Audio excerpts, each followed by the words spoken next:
ফিকি কে? ফিকির অকাত কি? 100 বছরের একটা অর্গানাইজেশন যে ভারতবর্ষের বিজনেসকে প্রেডিকশন করে, যারা ভারতবর্ষের বিজনেস কোন বিজনেসের ফিউচার আছে তার উপর কথা বলে। ফিকির মতো অর্গানাইজেশন বলছে নেটওয়ার্ক মার্কেটিং ইন্ডাস্ট্রির ফিউচার আগামী দিনে ভারতবর্ষের সবথেকে বড়। কথাগুলো বোঝাতে পারছি এর সঙ্গে? একটা ইয়াং জেনারেশনের কাছে এর থেকে বড় ফিউচার হতে পারে না, কারণ বানায় আমরা ইন্ডাস্ট্রি পেয়ে গেছি যেখানে কাজ করতে হবে। তুমি যদি একা একটা বিজনেস দাঁড় করাতে কত কিছু করতে হতো। ধরো না একটা স্মার্ট ভ্যালু তুমি দাঁড় করাবে, এটা সাপোজ একটা আইডিয়া বলি, একটা স্মার্ট ভ্যালু তুমি দাঁড় করাবে, কি কি লাগবে? আজকে স্মার্ট ভ্যালু ভারতবর্ষে 30টা অফিস, 30টা অফিসের ইনভেস্টমেন্ট একই না? আবার পাচ্ছি না। 30টা অফিস এন্টার স্টেটে, ভারতবর্ষে এত স্টেট আছে, সেই স্টেটে 30টা অফিস আছে, ব্রাঞ্চ অফিস। সেখানকার ইনভেস্টমেন্ট, সেখানে লিগাল হ্যান্ডেল করা, লিগাল থানা পুলিশ সবকিছু হ্যান্ডেল করা, অফিস খুলে দিলেই হয় না, ডকুমেন্টস পত্র জমা করা। সেখানে জিএসটি, প্রত্যেকটা স্টেটে জিএসটি মেনটেন করা। প্রত্যেকটা স্টেটে অফিস আছে, সেখানকার অফিসে কতগুলো এমপ্লয় কাজ করছে, এক একটা অফিসে যদি ধরে নিই 20টা করে এমপ্লয় কাজ করছে, 30 × 20 600টা এমপ্লয়ের মাইনে দেওয়া। ভারতবর্ষের বুকে কয়েক হাজার লিমার্ট আছে, লিমার্টের ডকুমেন্ট সেম লাগবে, সেখানে পয়সা দেওয়া। ভারতবর্ষের বুকে স্মার্ট ভ্যালু যদি বলা যায়, প্রোডাক্ট এখান থেকে বিভিন্ন জায়গা থেকে প্রোডাক্ট বিভিন্ন জায়গায় অ্যাসোসিয়েটরা নিচ্ছে, সেই যে লজিস্টিক, এই যে ডেলিভারি সিস্টেমের পয়সা, এগুলো সব মেনটেন করা।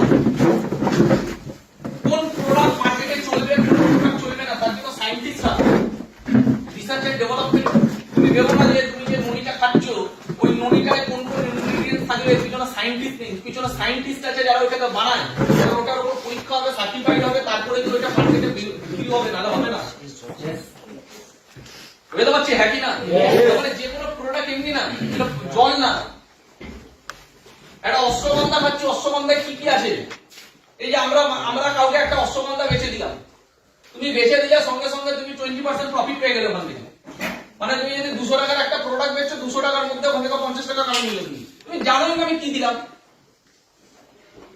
তুমি জানো ভাই অশ্বগন্ধা দিচ্ছি, তোর অশ্বগন্ধা তৈরি হয় কি করে তুমি কিছুই জানো না। তুমি স্পিরুলিনা দিয়ে দিচ্ছ, তুমি ননি দিয়ে দিচ্ছ, তুমি কিছুই জানো না। এত মাথা তোমাকে লাগাতে হচ্ছে না, তুমি সায়েন্টিস্ট না, তুমি সায়েন্টিস্ট রেখে দেবে। তুমি বিজনেস করছো কিন্তু তুমি সায়েন্টিস্ট এখনই। তুমি বিজনেস করছো কিন্তু তুমি প্রোডাক্ট ম্যানুফ্যাকচারিং এর দায়িত্ব নেই, তোমার হাতে হেডেক নেই, তোমাকে অফিস বানাতে হচ্ছে না, তোমাকে লোক রাখতে হচ্ছে না, তোমাকে মাইনা দিতে হচ্ছে না, কত রকমের ঝামেলা। কিন্তু তুমি ইন্ডাস্ট্রির সাথে বিজনেস করছো এবং ইন্ডাস্ট্রি 70% লুটে নিয়ে বেরিয়ে যাচ্ছ।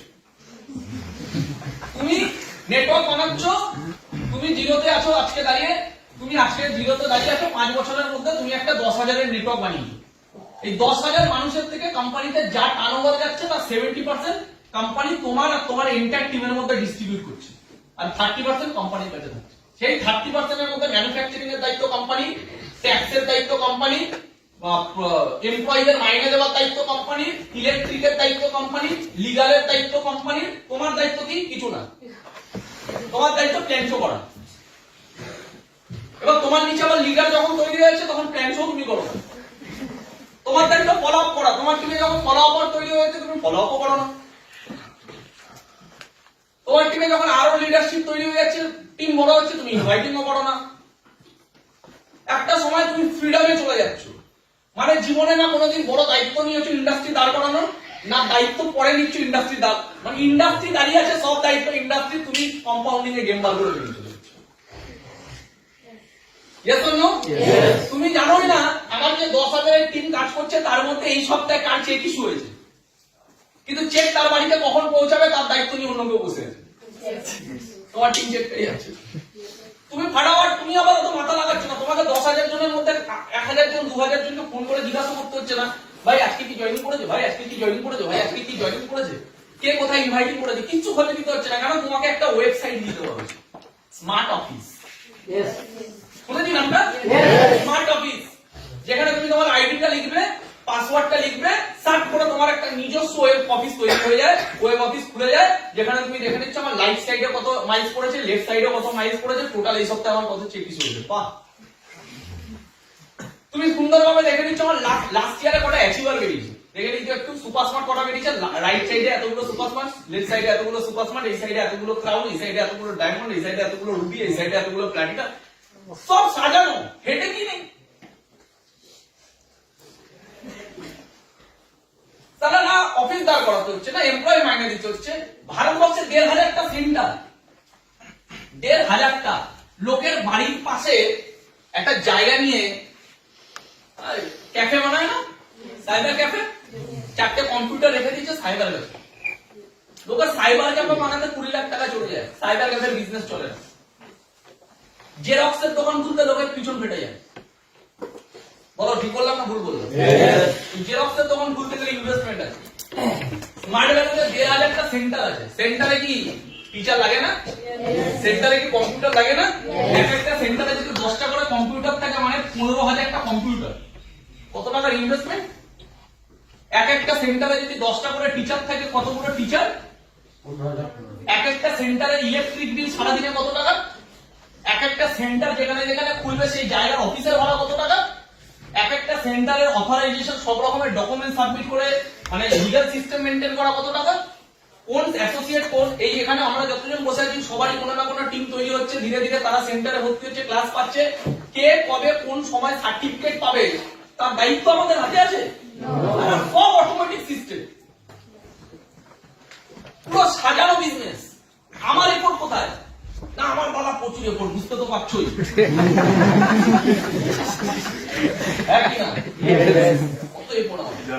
আমার টেনশন কোথায়? আমার টেনশন লাস্ট 2 সপ্তাহ ধরে আমার কাউন্সিলিংটা।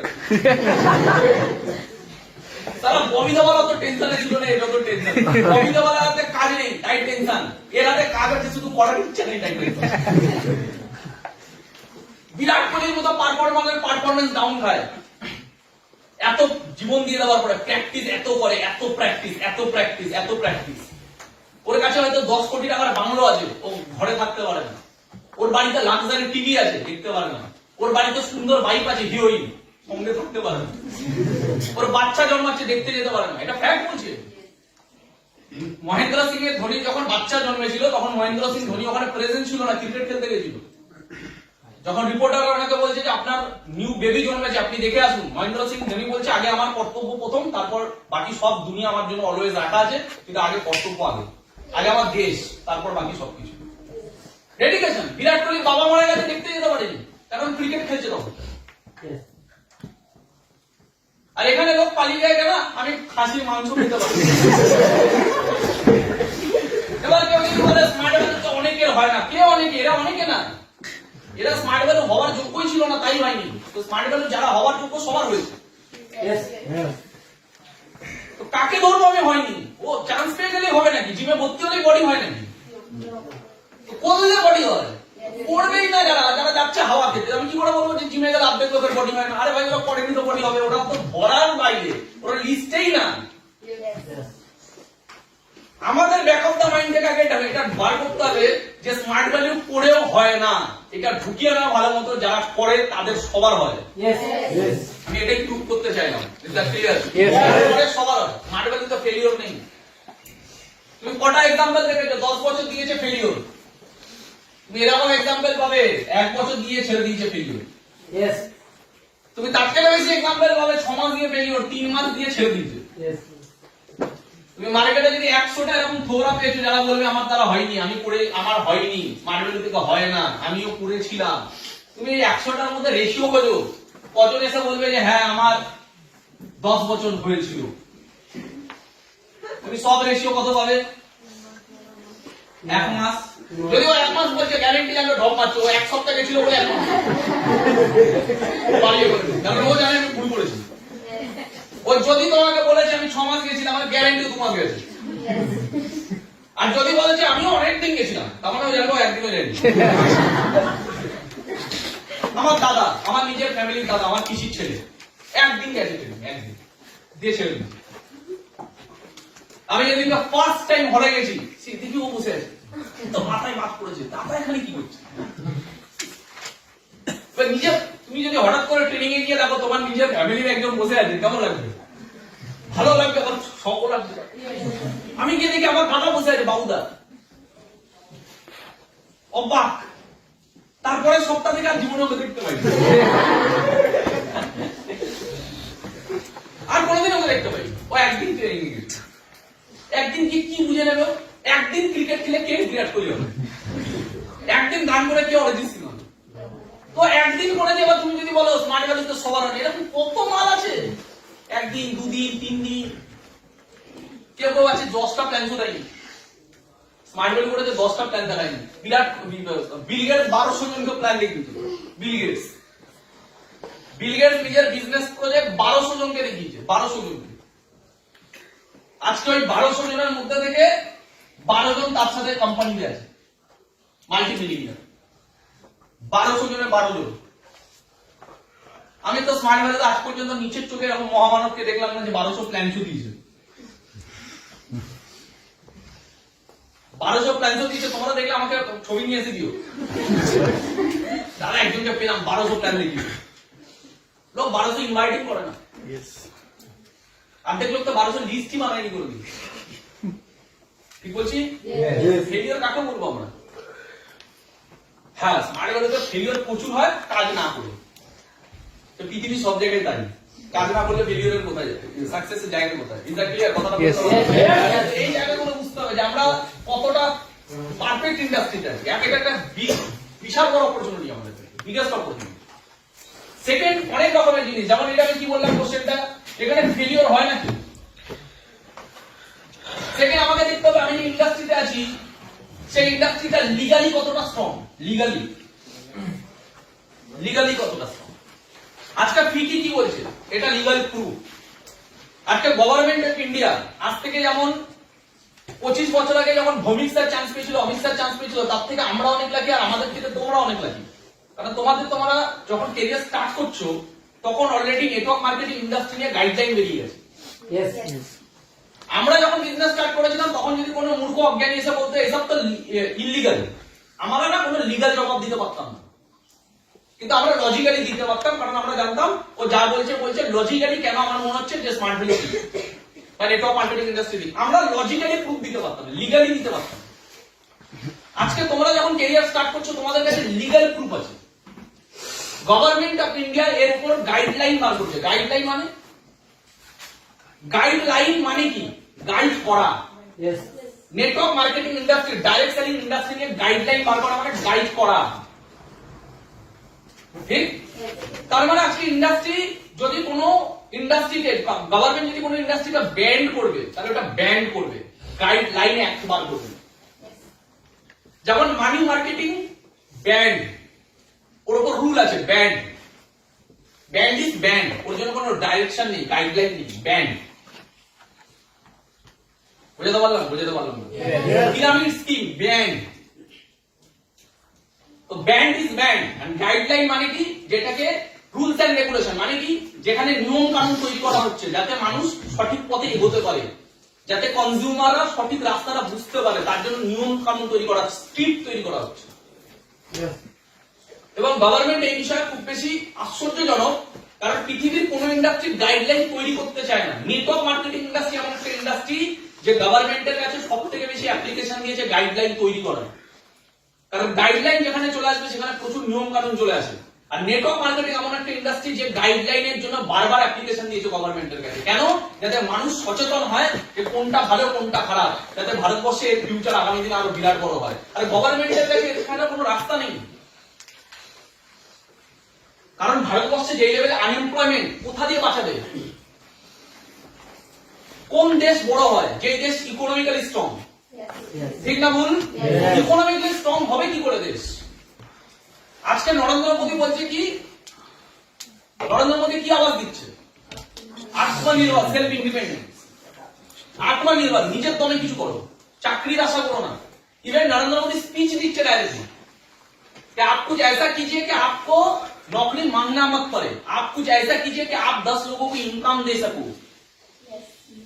কিছু এমন করো যাতে 10টা লোককে ইনকাম দিতে পারো, তাহলে আমাদের দেশ উপরে উঠবে। এমন কিছু করো না যাতে তুমি লোকের কাছ থেকে ইনকাম নেওয়ার জন্য বসে আছো ভিক্ষা নিয়ে, তুমি 10টা মানুষকে ইনকাম দিতে পারো এমন কিছু করো। এবার এর জন্য ইন্ডাস্ট্রি দাঁড় করাতে হবে, এর জন্য স্টার্টআপ দাঁড় করাতে হবে। এইবারে আমরা কতজন পারবো ওলার মতো একটা নতুন কোম্পানি দাঁড় করাতে? ওলার মতো কোম্পানি আজকে loss making business, crore crore টাকা লসে চলছে। এখানে আমরা কজন পারবো একটা লেন্স কার্টের মতো বিজনেস দাঁড় করাতে? আমার কথাগুলো বোঝাতে পারছি? হ্যাঁ কি না? Yes. এখানে আমরা কজন পারবো একটা ফেসবুকের মতো বিজনেস দাঁড় করাতে? তো পারবো না যখন আমরা, তাহলে আত্মনির্ভর ভারত হবো কি করে? আমরা তাহলে মানুষকে ইনকাম দেবো কি করে? আর এটা ফ্যাক্ট, সবাই পারবে না। এটা 1 কোটিতে একজন পারবে, 10 লাখে একজন পারবে। আমি মার্ক জুকারবার্গ হতে পারবো না, এটা আমি মানি। আমি বিল গেটসের মতো আমার ভিতরে নেই ওই আইকনিক বুদ্ধি, আমি মানি এটা।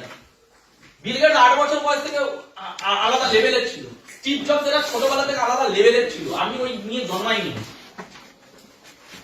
বুঝতে পারছি? হ্যাঁ কি না? তুমি তোমার ঘরের ফ্রিজ ঠিক করতে পারো না, তুমি অ্যাপেল বানিয়ে দেবে।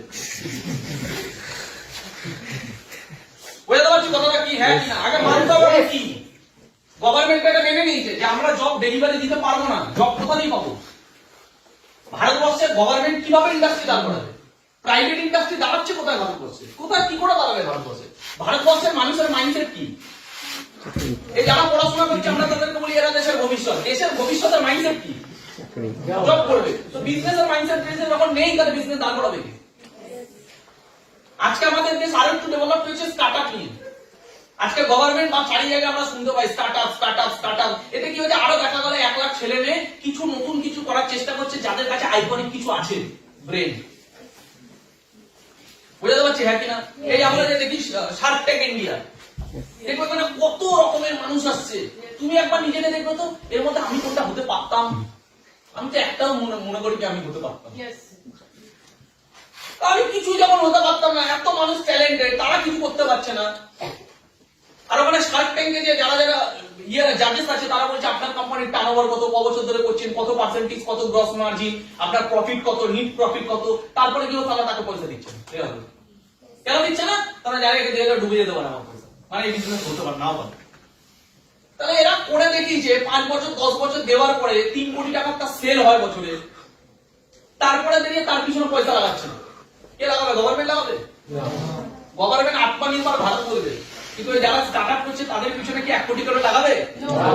আত্মনির্ভর ভারত ভাবলে হয় না, অ্যাকচুয়ালি প্র্যাকটিক্যালি বুঝতে হয় কোন জায়গাটা হতে পারে। Is that clear? তাহলে আমি নিজের বড় স্টার্টআপ করতে পারবো না। যদি কেউ করতে পারে ফাটাফাটি, খারাপ না তো, আমাদের দেশের জন্য ভালো। জবের থেকে অনেক ভালো, জবের থেকে ছাতু বেচা ভালো। তুমি অরোহলের পাশে, অরোহলের ট্রেনিং হয়, অরোহলের পাশ থেকে একটুখানি সাইডে চলে গেলে একটা লোক ছাতু বেচে, ওখানে চায়ের দোকান বসে, দেখবে চায়ের দোকানের লোকটা অনেক টাকা কামায় একটা বিটেকের থেকে। ছাতু বেচে একটা লোক দিনে 1000 টাকা কামিয়ে নেয়, একটা বিটেক দিনে 1000 টাকা কামাতে পারে। টোটো চালিয়ে লোক বেশি কামায় জবের থেকে। জব করে সুইগিতে যে কাজ করছে তার থেকে টোটো চালায় বেশি কামায়।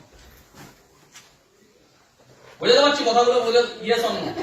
জীবনে একটু আগে রাকেশের সাথে আমার কথা হচ্ছে, রাকেশ বলছে দাদা আমাদের মেজরিটি আর অ্যাসোসিয়েট ফেল করছে, কারণ তাদের মধ্যে যে সিরিয়াসনেস টুকু নেই। বাইরের মার্কেটের লোক কিনা কি করছে, ও একটা উদাহরণ দিচ্ছিল ইউপিতে। ও বলছে আমার সাথে ট্রেনে একজনের দেখা হয়েছে, সেই ছেলেটার বাবা মারা গেছে, সেই ছেলেটা আজকে কয়েক বছর ধরে বাইরের মার্কেটে কাজ করছে, 5-6 বছর ধরে। বাড়িতে বছরে একদিন আসে, 10,000 টাকা মাইনা পায়, ফ্যাক্টরিতে কাজ করে। তাহলে দাদা এর ফিউচার কি? কোনো ফিউচার নেই। বাড়ির লোকের সাথে দেখা সাক্ষাৎ করতে পারে না, বছরে একবার যায়। তাহলে কত ডেডিকেশন, কিন্তু কোনো ফিউচার নেই। স্মার্ট ভ্যালুতে সেম ডেডিকেশন যদি কেউ 7-8 বছর 10 বছর দেখায় না লোক। আর যারা দেখায় তারা কিছু করে দিচ্ছে জীবনে। বুঝতে পারছি কথাগুলো কি বলতে চাইছি?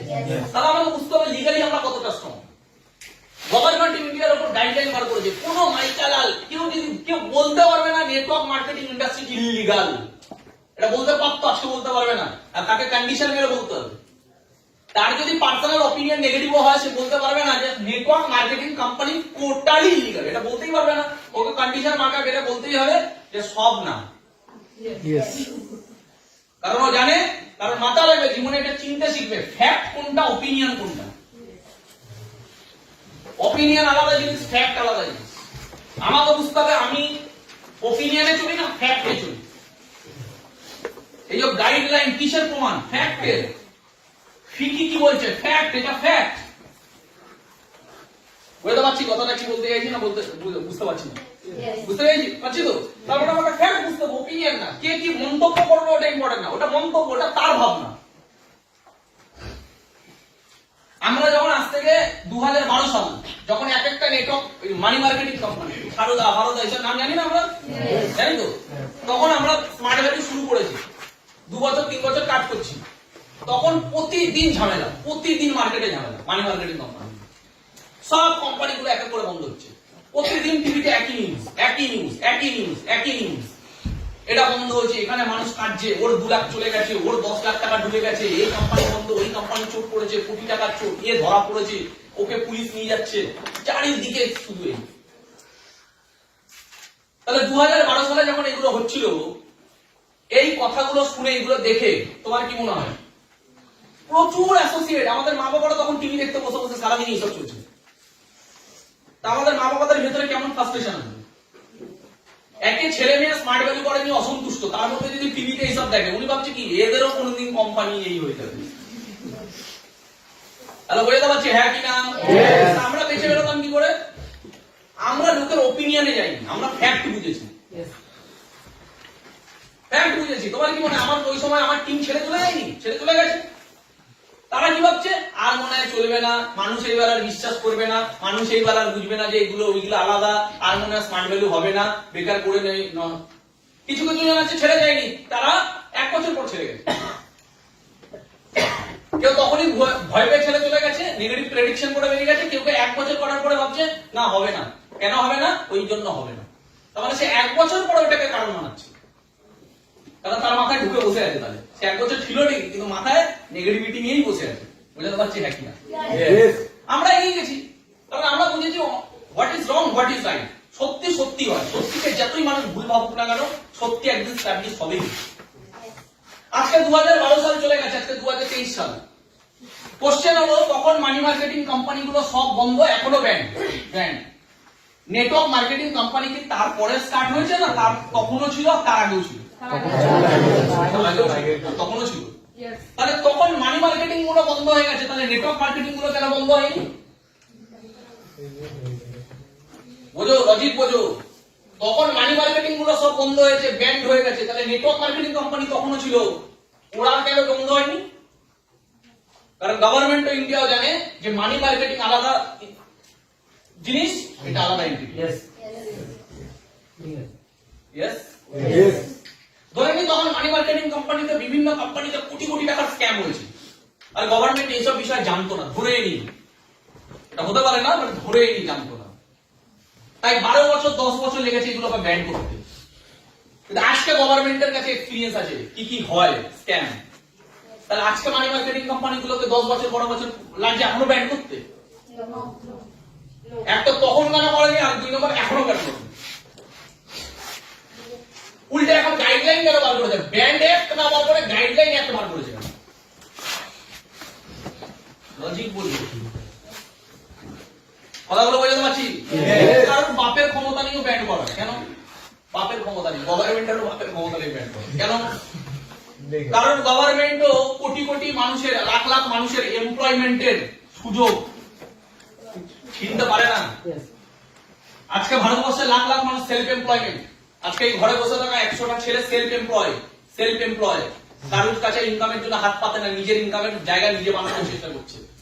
এরকম হাজার হাজার লাখ লাখ ছেলে ইন্ডিয়াতে কাজ করছে। গভর্নমেন্ট কারোর সেলফ এমপ্লয়মেন্টের সুযোগ হাতছাড়া ছিনতে পারবে না। কেন? কারণ সে যে কাজটা করছে সেই কাজটা কি? সেই কাজটা হলো সেলস এন্ড মার্কেটিং। তুমি আমি যে কাজটা করছি সেটা কি? Sales and marketing.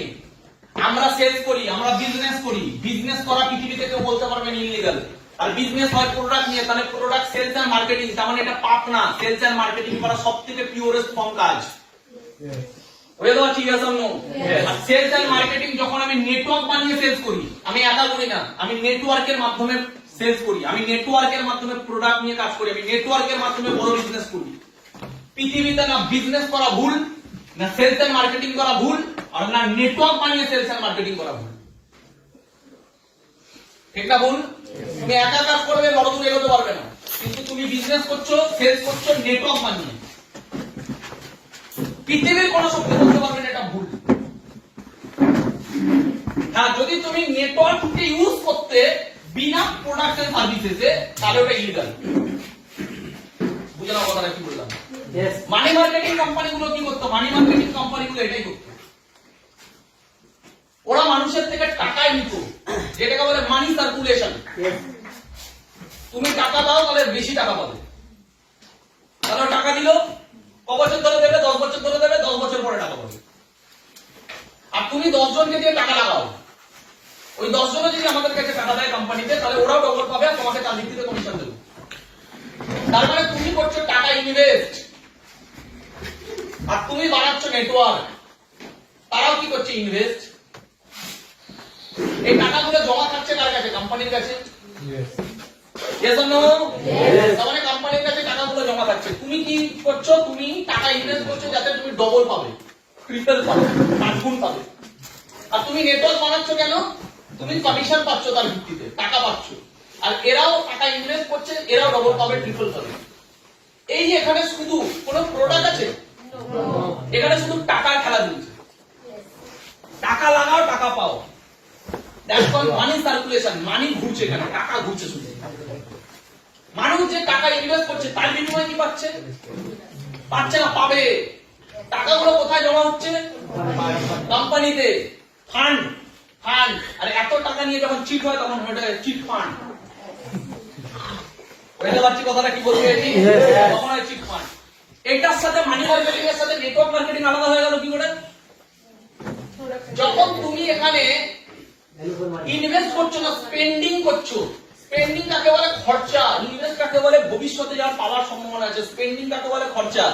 আমি এখানে 3000 দিলাম বা 30,000 দিলাম, তার বিনিময়ে কোম্পানি আমাকে কিছু প্রোডাক্ট বা সার্ভিসেস দিয়ে দিচ্ছে। বুঝতে পারলাম? এবার আমি কি করছি? আমি নেটওয়ার্ক বানিয়ে সেই প্রোডাক্ট এন্ড সার্ভিসেস এর বিজনেসটাকে বড় করছি নিজের। আর প্রত্যেকে টাকা লাগাচ্ছে ওয়ান টাইম, তার বিনিময়ে সে তার জিনিস পাচ্ছে। That's called pure form of business. এই মার্কেটটা তৈরি হয়েছে 1 টাকায়, আমি এটাকে কিনেছি 30 টাকায়। তাহলে আমি 30 টাকা দিয়েছি, 1 টাকার মাল পেয়েছি। কিন্তু এই 1 টাকার বিজনেসটা 30 টাকায় আমাকে বেচলো কেন? কারণ এখানে মাঝখানে টাকাগুলো অনেক জায়গায় গল্প আছে। ইয়েস, এই বেসিক জিনিসগুলো যতক্ষণ না আমরা বুঝবো ততক্ষণ আমাদের ভিতটাই ঠিক হবে না। বিজনেস যুগ যুগ ধরে হয়েছে কি করে? বিজনেসম্যান ম্যানুফ্যাকচারিং করেছে কোনো প্রোডাক্ট 10 টাকায় বা 100 টাকায়, সেখান থেকে গেছে কার কাছে? Distributor, dealer, sub dealer, retailer, then advertisement, then consumer. Clear? এই নলেজগুলো একটুখানি বলে নিই, তারপর মেইন কথা আসছে। এটা হলো ফ্যাক্টর। যুগে যুগে বিজনেস এইভাবে হয়েছে। প্রোডাক্ট তৈরি হয়েছে 100 টাকায়, ম্যানুফ্যাকচারার কি করেছে? ম্যানুফ্যাকচারার বা বিজনেসম্যান কি করেছে? প্রোডাক্টটাকে বিজনেস বড় করার জন্য বা বিক্রি করার জন্য এর কাছে দিয়েছে, ডিস্ট্রিবিউটরের কাছে। ডিস্ট্রিবিউটর এর থেকে মার্জিনে কত টাকায় কিনছে? 150 টাকায়। এ আবার এর কাছে পাঠাচ্ছে। এ কত টাকায় কিনছে? 200 টাকায়। এ আবার এর কাছে পাঠাচ্ছে 300 টাকায়। এ আবার এর কাছে পাঠাচ্ছে 400 টাকায়। এখানে আবার অনেক টাকা চলে যাচ্ছে অ্যাডভার্টাইজমেন্ট করছে যে প্রোডাক্টটা কি এটা মানুষের কাছে ছড়াতে। তারপরে যখন কনজিউমারের কাছে যাচ্ছে তখন এই প্রোডাক্টের দাম হচ্ছে 1000 টাকা। বুঝতে পারছি কথাটা কি বলতে? তাহলে এখানে একটা 100 টাকার প্রোডাক্ট কাস্টমার ইউজ করছে কত টাকা? তাহলে মাঝখানে যে এত 90% টাকাটা কোথায় গেল? এই 90% টাকাটা চলে গেল মাঝখানে এই মিডল ম্যানের কাছে, তার মধ্যে 50% তো চলে গেছে করিনা কাপুরের কাছে। যে একটা মিথ্যে কথা বলে, সিম্পল মিথ্যে কথা বলে কামালো। কে কামালো? বিরাট কোহলি। মিথ্যে কথা বলে কামালো, মিথ্যে কথা। ধোনি কামালো, মিথ্যে কথা। শাহরুখ খান, মিথ্যে কথা। বাংলা কথায় মিথ্যে কথা। এবার আমাকে বলো, শাহরুখ খানের এত টাকা, তাহলে ও কেন একটা ইয়ের অ্যাড দিতে আসছে? বাসন মাজা সাবানের অ্যাড দিতে আসছে। শাহরুখ খানের এত টাকা, ও কাপড় কাচা সাবানের অ্যাড দিতে আসছে। টাইড। ও কাপড় কাচা সাবানের অ্যাড দিতে আসছে কে? শাহরুখ খান। কেন বলো তো? কারণ শাহরুখ খান জানে আমি যতই কামাই না কেন, টাকার সমুদ্র অলওয়েজ আছে বিজনেসে। আমি যে প্রোডাক্টটা বিক্রি করছি, আমি যে প্রোডাক্টটা মার্কেটিং করছি, ভারতবর্ষের যদি 1% মানুষ এই প্রোডাক্টটা কেনে, বেশি না, কত পার্সেন্ট? 1%, তারও 1% যদি কেনে, তাহলেও কোটি কোটি মানুষের কাছে আমি এই প্রোডাক্টটা পৌঁছে দিতে পারবো। আর কোটি কোটি মানুষের থেকে কিছু টাকা করে বিজনেসম্যান যেটা কামাচ্ছে, তার কিছু টাকা আমিও যদি কামাই, এখানে টাকা সমুদ্র আছে। 100 কোটি টাকা শুধু আমি এখান থেকে কামাই। তাহলে শাহরুখ খানও জানে যে আমি ডিটারজেন্ট পাউডারের বা ডিটারজেন্ট সাবানের বিজনেস দাঁড় করাতে দরকার নেই, যে বিজনেস দাঁড় করিয়ে দিয়েছে তার হয়ে আমি যদি মার্কেটিং করি তাহলে আমি কোটি কোটি মানুষের থেকে পয়সা কামিয়ে দেবো। বুঝতে পারলাম?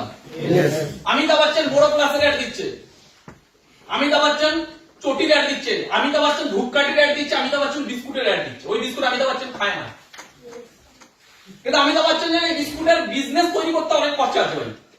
এর থেকে আমাদের যে বিজনেস তৈরি করে নিয়েছে তার হয়ে যদি আমি একটু বিজনেসের মার্কেটিং করে দিই, তাহলে যদি ভারতবর্ষের 150 কোটির মানুষের মধ্যে থেকে 1% ওই বিস্কুটটা খায়, ওর কিছু পার্সেন্ট আমার কাছেও আসবে। তাহলে এখানে সমুদ্র, টাকা সমুদ্র আছে এখানে। বলো বুঝতে পারলাম? হ্যাঁ কি না? তাহলে এরা বাংলা কথা মিথ্যে বলছে। শাহরুখ খান লাভ মারছে, মারছে না তো? তো পুরো দুনিয়া চুটিয়া হচ্ছে। কেউ বলছে শাহরুখ খান ফ্রড, কেউ বলছে লাক্স কোম্পানি ফ্রড। কারণ চুটিয়া হওয়া অভ্যাস হয়ে গেছে বাংলা। আমার ফ্রড মনে হচ্ছে না, কারণ আমার চুটিয়া হওয়া অভ্যাস হয়ে গেছে। ক্লিয়ার? তারপরে এখানে বিজনেস হয় এইভাবে। এবার এতে আলটিমেটলি সব থেকে বেশি ক্ষতি হচ্ছে কার? এক তো 100 টাকার প্রোডাক্ট কিনছে সে 1000 টাকা। ইয়েস। এবার এর ইনকাম অপরচুনিটি কি আছে? এ খাটে এদের জন্য, বিজনেসম্যানের হয়ে, এর জীবনের ট্যালেন্ট এদের পিছনে লাগছে। বিজনেস বড় করছে কে? এরা। খাটছে কে? এরা। ইনসিকিউরিটি জোনে আছে কে? এরা। জীবনে কম্পিটিশন ফেস করে কারা? এরা। মাঝপথে লাট খেয়ে যাবে তারা? এরা। বেটার কোয়ালিটি পেলে ছাটাই হবে এরা। সবকিছু এরা। বড় হবে কি? এরা। এরা কামাবে প্রফিট, এরা কামাবে স্যালারি। স্যালারি মানে লিমিটেড, প্রফিট মানে আনলিমিটেড। তার মানে যেই লোকটাকে লিমিটেড ইনকাম করার অপরচুনিটি দেওয়া হচ্ছে, আনলিমিটেড ইনকাম করার অপরচুনিটি নেই এর কাছে, সেই লিমিটেড টাকাকে আবার পাইপলাইনের মাধ্যমে এরাই নিয়ে নিচ্ছে চুষে। এবার এরা প্রোডাক্ট ইউজ করছে, এই প্রোডাক্টটা কিনছে কে? এরা। 100 টাকা বা 1000 টাকা দিয়ে কিনছে, মানে কামাবেও এদের হয়ে। এরা খাবে মাংস, একে দেবে হাড়, এরা নেবে প্রফিট, একে দেবে স্যালারি। কামাবেও কম, আর ওই কম টাকাটাই আবার এরাই নিয়ে নেবে বেশি দামে। এর জন্য তোমার আর আমার জীবনে দুটোই ছাপ আছে। তুমি বাংলা কথায় কারণ না কারণ কাস্টমার, আর কারণ না কারণ জব হোল্ডার। এবার আমার কথাটা ঠিক না বলে এটা মেনে দেবে। স্মার্ট ভ্যালুটাকে একটু বাদ দিয়ে দাও। তোমার আমার বাংলা পরিচিতি বিজনেসম্যানদের কাছে কি এই দুনিয়াতে কি? তুমি আমি ইনকাম করি লোকের বিজনেস করে, লোকের বিজনেসে খেটে। তোমার আমার নিজের বিজনেস নেই বলে লোকের বিজনেসে খাটি, তারা যা দেয় সেটাই কামাই, তারা প্রফিট নেয়, আমাকে স্যালারি দেয়। আর তুমি আর আমি টাকাটা কি করি? যেটা কামালাম কষ্ট করে, টাকাটা কোথায় যায়? ওদেরই প্রোডাক্ট কিনতে। তার মানে ওদের হয়ে খেটে কিছু দিচ্ছে, আবার ওটা নিয়ে নিচ্ছে। তার মানে তুমি কে? কাস্টমার। কার কাস্টমার? সকাল থেকে ভেবে দেখো তো, বাড়িতে যেও, বাড়িতে গিয়ে যেটাই হাত দেবে তুমি তার কাস্টমার। এই যে লাইটটা জ্বলছে, বিল যাবে মাসের শেষে? কাস্টমার। পার মান্থ বিল যাবে? কাস্টমার। এই অফিস ভাড়া বিল যাবে? কাস্টমার। এ মার্কেট ইউজ করছি, টাকা যাবে? কাস্টমার। বোর্ড ইউজ করছি, টাকা যাবে? কাস্টমার। তুমি জামা কাপড় পরে আছো, কাস্টমার। তুমি খাতা নিয়ে বসে আছো, কাস্টমার। তুমি পেন নিয়ে বসে আছো, কাস্টমার। তুমি গিয়ে সকালবেলা ঘুম থেকে উঠে ব্রাশ করেছো, ব্রাশটাও কোনো কোম্পানি, টুথপেস্টটাও কোনো কোম্পানি, কাস্টমার। তুমি রাত্রেবেলা বোরো প্লাস নিয়ে ঘুমাচ্ছো, কাস্টমার। তোমার পিঠে ব্যথা হয়েছে, ভলিনি লাগিয়ে দিলে, কাস্টমার। তুমি ভাত খাচ্ছ, এটা কাস্টমার। তুমি ডাল খাচ্ছ, সর্ষে খাচ্ছ, তেল খাচ্ছ, সব কাস্টমার। তুমি কে ভাই? কাস্টমার। হ্যাঁ কি না? তুমি এত লোকের কাস্টমার। এবার বলো তো কটা বিজনেস তুমি চালাও? তুমি চালাও, কিন্তু বিজনেস মানে পকেট তো তুমিই চালাও। চালাও না? চালাচ্ছি তো। তুমি তো সকালে ঘুম থেকে উঠে টুথপেস্টটা দিয়ে ব্রাশ করছো, কোম্পানির প্রফিটটা কার থেকে আসে? কেউ এখানে ইউজ করে কোলগেট, কেউ ইউজ করে পেপসুডেন্ট, কেউ ইউজ করে ডাবর, কেউ গোবর ইউজ করে। তাহলে এই যে ইউজটা করছি, তো তোমার মতো কোলগেট কি তুমি ইউজ করো ভারতবর্ষে? না। কোলগেট কোম্পানি যারা বাড়ি 150 কোটির দেশ, তার মধ্যে যদি 10% মানুষ আমার কাস্টমার, বেশি না, আমার বেশি লাগবে না। 10 টাকা প্ল্যান দেবো, একটা ফ্রি লাগবে। সব জায়গায় রেশিও চলছে। কোলগেটও জানে আমার বেশি লাগবে না, 10 1 রেশিও লাগবে। 150 কোটিতে যদি 10%, 10 1 15 কোটি। আমার যদি 15 কোটি কাস্টমার হয়, এরা যদি মাসে একটা টুথপেস্ট ইউজ করে 100 টাকা, তাহলে আমার 1500 কোটি টাকা। এক মাস। ভারতবর্ষের লোক প্রত্যেক দিন সকালবেলা ঘুম থেকে উঠে 1500 কোটি টাকা থুতু ফেলে।